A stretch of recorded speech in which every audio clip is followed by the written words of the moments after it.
Lapsos temporais, Andresa Barroso. Seus dedos deslizavam pelo teclado e o movimento quase imperceptível de seus olhos seguia as letras digitadas.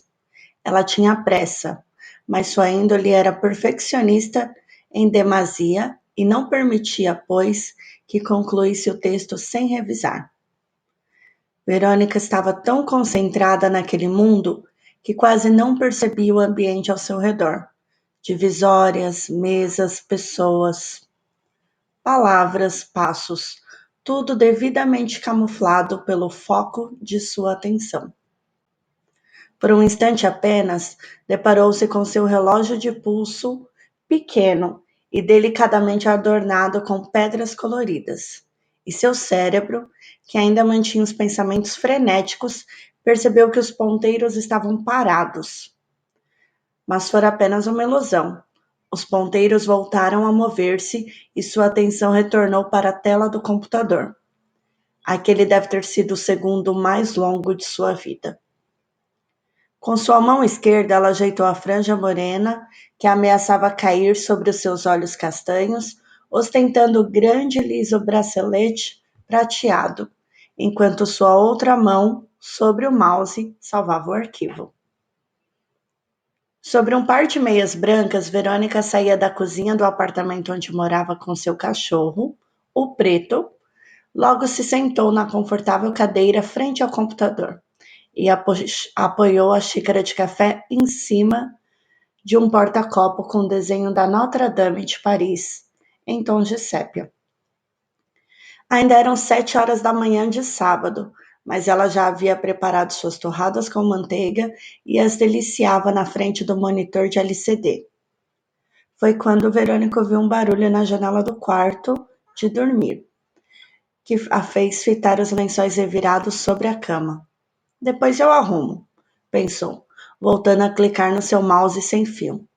Outra vez ela ouviu um tilintar no vidro de sua janela, no quinto andar daquele prédio. Sua vigilância voltou à janela e aos raios dengosos que invadiam seu quarto através da cortina de redes rosas. Cortina de rendas rosa. Preto, que estava confortavelmente relaxado sob os pés de sua amiga, levantou-se e bateu com um focinho no braço de Verônica. Sempre carente, né, Preto? A concorrência era desleal. Enquanto Preto tentava, desesperadamente, obter a atenção de sua dona, ela permanecia com os olhos fixos no monitor. Então o cachorro pulou no colo de Verônica, como se aquela fosse sua última tentativa de felicidade. Você não tem jeito, disse, afagando-o. Finalmente, respirou fundo, levantou, acomodou seu cachorro no chão do quarto e se dirigiu para a janela. Aquela que tentara tantas vezes chamar sua atenção, agora despertara sua curiosidade. No centro da metrópole, outros prédios altos, cinzas e tétricos preenchiam o cenário atrás de vidros da pequena janela de madeira. No parapeito, um pombo cinza com manchas brancas jazia imóvel diante da magnitude da cidade agitada. Ela achou a cena curiosa e, apressadamente, foi à procura de sua bolsa de couro preto a fim de apanhar seu celular e bater uma foto. Enquanto tentava achar um bom ângulo, sem precisar abrir o vidro, percebeu um pequeno objeto preso à pata esquerda do pássaro. Verônica relutou, mas vendo que o pombo mal se mexia, resolveu abrir o vidro, prendendo a janela suspensa num suporte metálico tipo borboleta. Cautelosamente aproximou sua mão do pombo, que se deixou ser segurado pela moça. Ela retirou o pedaço de papel amarrado com um fio vermelho e colocou delicadamente o pombo sobre a janela novamente. Em seguida, desenrolou o frágil e fino papel. Para a moça mais bonita que encontrares, foi o que eu disse para o pombo antes de lançá-lo no céu nublado de Petrópolis.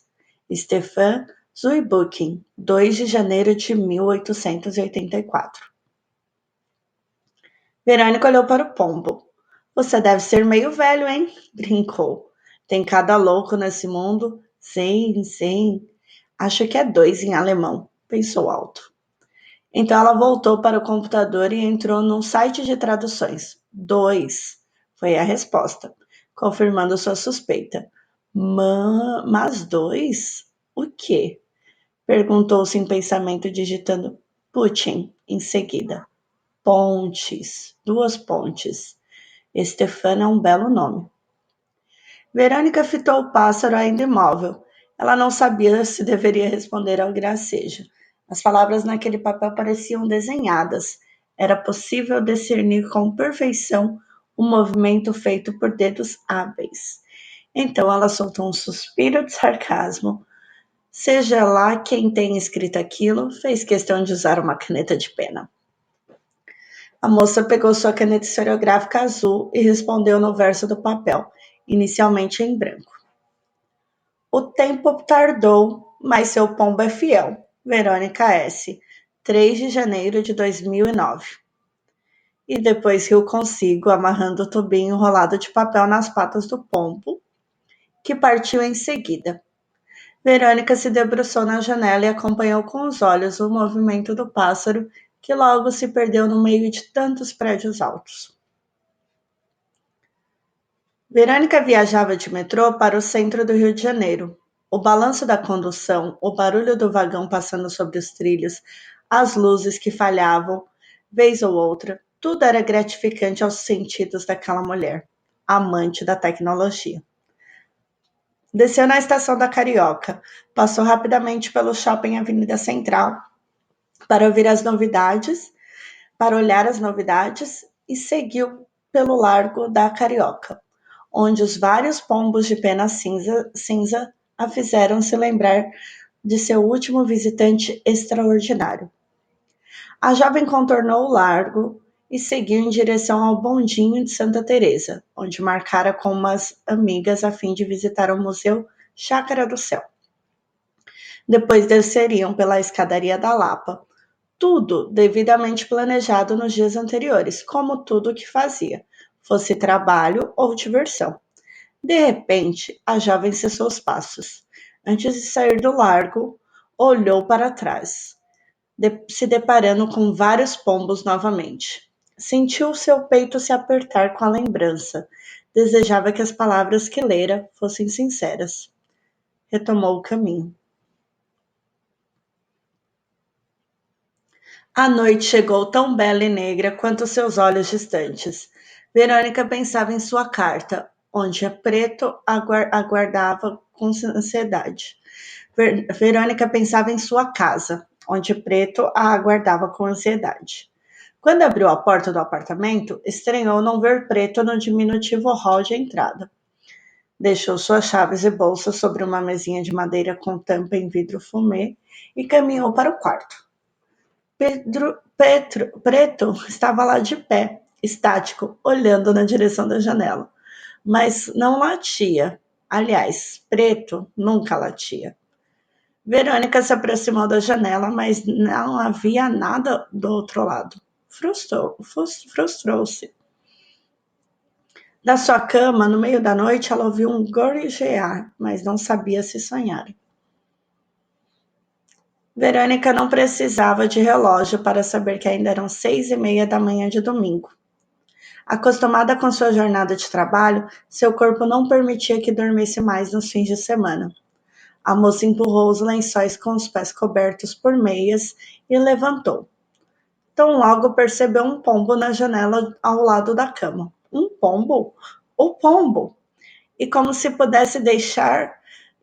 pudesse deixar de achá-la bela, ela tentou inutilmente ajeitar seus cabelos ondulados, que neste momento formavam um entremeado hilário.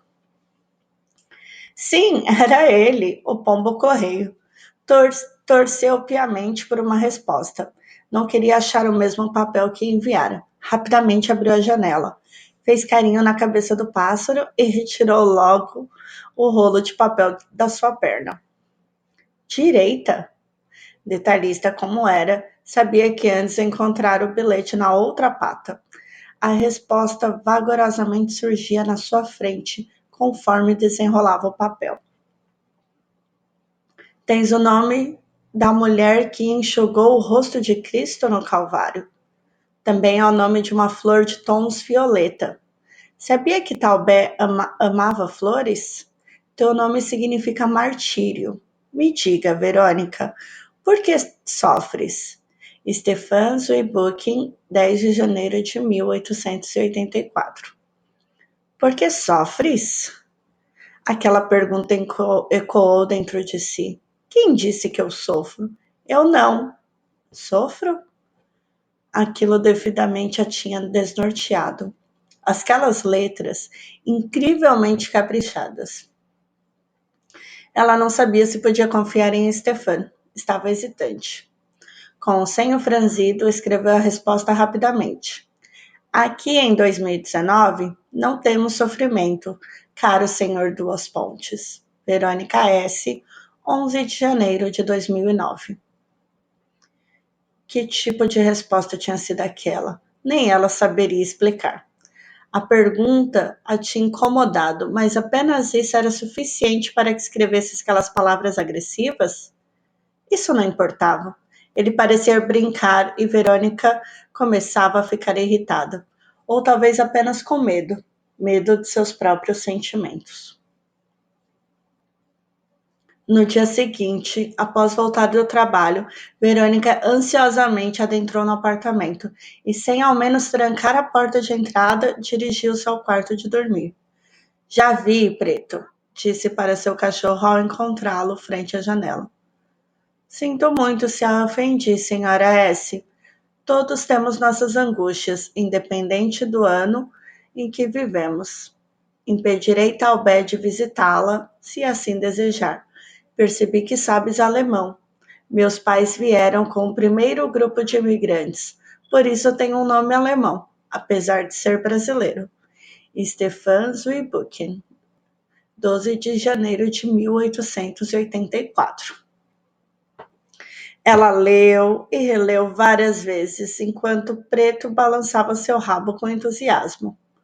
Então caminhou lentamente para a entrada, trancou a porta, deixando o chaveiro pendurado pela fechadura e sentou-se num sofá vermelho de 2 lugares, localizado na saleta. Verônica, ainda hesitante, retirou os sapatos de salto alto e respondeu no verso do papel.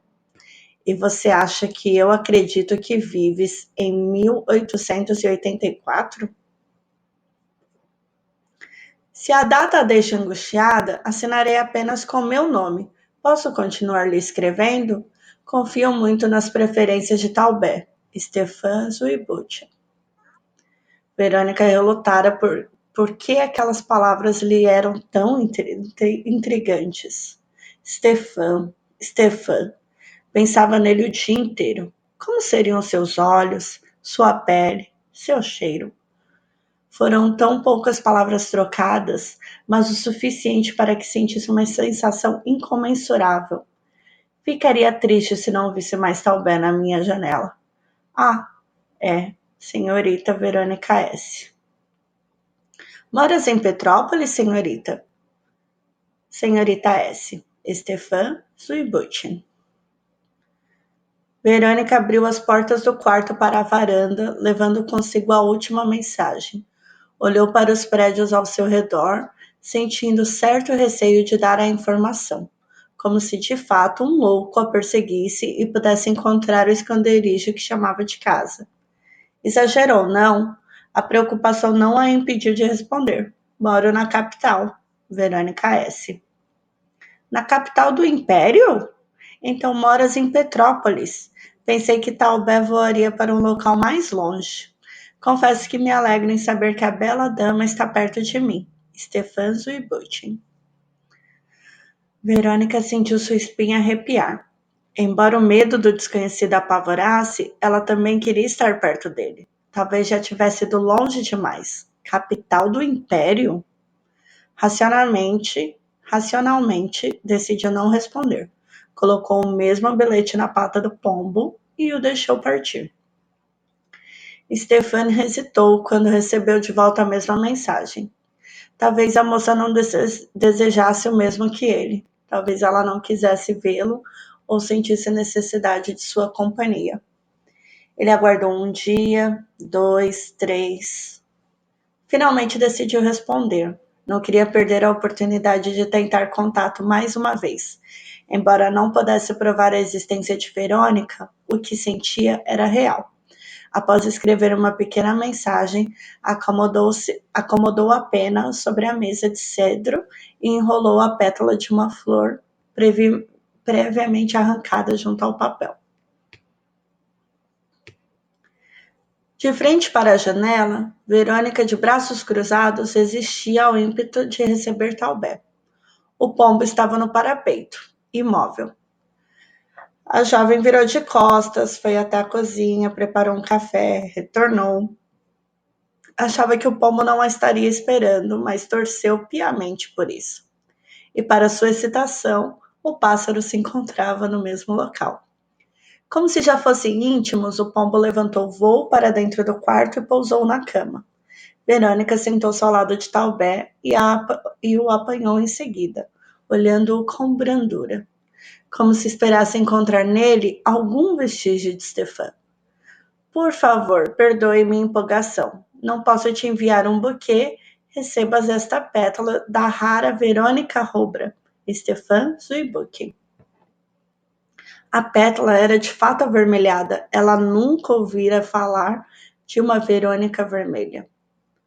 Onde conseguistes a flor? Verônica S. perguntou como se seu espanto pudesse ter alguma explicação lógica, embora, na verdade, toda aquela história parecesse surreal. Meus pais fazem parte da Associação Agrícola e Hortícola de Petrópolis. Mesmo rara, não foi difícil encontrar. Stefan Zuybuck. Como se tivesse sido vencida, deixou-se sentar na cadeira do computador. Perguntou-se se, no sanatório, era permitido usar pombos na comunicação. Mesmo se fosse assim, desejaria estar ao lado dele, pelo menos uma vez, para vê-lo escrever cartas de amor. Com uma xícara de café em mãos, abriu um site de buscas na internet. Para sua surpresa, aquele homem parecia dizer a verdade. Em 1884, existia uma espécie rara de flor chamada Verônica rubra. Ela olhava fixamente para a pétala vermelha, incrédula. Stefan, se o que me dizes é verdade, estamos ambos loucos. Verônica S. E o que seria a paixão senão uma loucura, senhorita S? Pois o que sinto está além da compreensão. Stefan Zuybuck. Seu peito apertou-se. Preto repousava em seu colo, enquanto ela lhe acariciava. Tenho um cachorro chamado Preto. Às vezes acho que é o único que me entende. Aliás, moro no Rio de Janeiro, a capital do estado, e Brasil será uma república a partir de 1889. Verônica S. Tu não achas que está indo longe demais com essa história de morar no futuro? Atenciosamente, Stefan Zuybuck. Verônica respirou profundamente. Não sabia se deveria provar que morava no futuro ou o fazer acreditar que ele não morava no passado. Então se lembrou da pétala avermelhada que ganhara dias atrás e convenceu-se, ou quis acreditar, que ambos eram lúcidos e falavam a verdade. Não é história, Stefan. Para mim, o que você vive é passado. Verônica S. Ela respondeu, desejando que ele confiasse nela. Tudo bem, Verônica. Não importa se eu ou você ou ambos estamos loucos. Dia 2 de fevereiro será a inauguração do Palácio de Cristal. Estarei lá. Stefan Zuybuck. Os dias se passaram e Verônica não teve mais notícias de Stefan ou de Taubé. Lá estava ela, naquele escritório, terminando seu relatório. Os sons de digitação, as vozes ao telefone. Ela parou para olhar seu relógio novamente. Sentia saudades. Seria loucura se deixasse aquele mundo para ver a inauguração do Palácio de Cristal, aquela que ocorrera há tantos anos? Sim, seria. mas ela não poderia deixar de tentar, precisava vê-lo e, sem Taubé, aquela seria a sua única chance. Então ela saiu do escritório, apesar de estar no meio do horário de expediente. Com seu carro de pintura vermelho metálico, a morena dirigiu pelas curvas da subida da serra até Petrópolis. Quem era aquele homem tão cordial que lhe escrevia? Ele poderia ser real? E aquela pétala de Verônica rubra? Cada vez ela ficava mais confusa e mais atraída por ele. No centro da cidade histórica localizava-se o Palácio de Cristal, imponente com sua beleza singular. Os portões estavam fechados, aquele era aparentemente um dia normal. Depois de esperar por um longo tempo, olhando para os lados e aguardando a chegada de seu amante, convenceu-se de que nada de extraordinário aconteceria. Frustrada, retornou para o carro e pegou a estrada para descer a serra para voltar à vida que tinha antes de conhecer Taubé, o pombo mensageiro. Petrópolis, 2 de fevereiro de 1884. Não posso expressar o que sinto apenas com frases curtas e creio que Taubé não poderia carregar esta carta. Contento-me apenas em desabafar. Foi uma promessa de final de ano que me fez enviar Taubé para os céus. Não acreditava que ele voltaria com uma resposta. Também não sei por que fiquei tão apaixonado. Talvez por ser tão diferente das moças que vivem em Petrópolis. Amo tua loucura, a rispidez com a qual me escrevia e teu interesse em me convencer de que era real o que você vivia. Verônica, torturo-me imaginando como é teu rosto, tua voz, teu cheiro. Ah, desespero-me só de pensar. Taubé sobrevoa o terreno arado do campo acima das colinas e retorna todos os dias. Mas deixo-o livre sempre. Não vou mais enviar mensagens através dele. Eu morreria por dentro cada vez que ele retornasse sem uma resposta tua. A inauguração do Palácio de Cristal foi grandiosa. Senti sua falta, Verônica. Procurei-a em vão pela estufa, pois sequer sei como se pareces, se gostas de vestir azul ou branco, se usa chapéu com guarda-sol ou mesmo se dorme sorrindo. Vi belas moças através dos vidros esverdeados, mas nenhuma delas tinha a luz que imagino vir de teus olhos.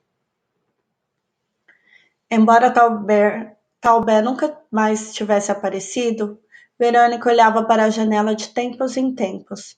Ela desejava ir novamente a Petrópolis, mas para onde iria? Não importava, ela precisava tentar mais uma vez. Pegou seu carro e seguiu em direção a Petrópolis, mas no meio do caminho, antes de entrar num túnel, ela viu um resquício de ponte. Verônica parou o carro no acostamento e saiu. Saiu e caminhou pela estrada de piche até atingir o chão de terra e grama. Era ali, bem ao lado do túnel, que viu uma das cenas mais belas e curiosas de sua vida. A paisagem era extraordinária, mas nada lhe chamara tanta atenção quanto aquela velha ponte, contornando a montanha, que só tinha o início e o fim, como se fossem, na verdade, duas pontes. A jovem sorriu, soltou um suspiro, mas não havia mais ninguém ali. Por que ele haveria de estar exatamente ali, naquele momento? O nome dele e aquela ponte eram uma coincidência, um belo acaso, um acidente que a fez sorrir mais uma vez enquanto pensava no misterioso homem que lhe escrevia. Stefan penteava seus cabelos loiros, ansiava encontrar-se com sua amada na cidade em que ela disse morar, mas desistiu de despedir-se de Verônica ou da ideia dela naquele dia. Mas decidiu despedir-se de Verônica ou da ideia dela naquele dia. O homem subiu no cavalo recém-selado e partiu na direção do Rio de Janeiro. Segurou o arreio com as mãos firmes enquanto seus olhos azulados permaneciam fixos no seu destino. Porém, ele não se permitiu levar até o Rio de Janeiro. Parou na primeira vez em que a paisagem lhe chamara a atenção, naquela ponte de madeira. Era uma cena deveras rara naquela época do ano nas montanhas, ver o céu tão limpo e as árvores tão verdes. De que cor seriam os olhos de Verônica? Nem isso ele sabia. Estava apaixonado por uma mulher que nunca conhecera. Stefan pegou a carta de despedida que escrevera, leu para si e jogou contra o vento. Sequer percebeu quando as páginas voaram e desapareceram no céu. Eu te amo, Verônica. Verônica percebeu um pedaço de papel voando desordenadamente. Achou a imagem singela e acabou sorrindo. O papel caiu no vão entre as duas partes do que restou da ponte e se perdeu para sempre entre as árvores. Fim.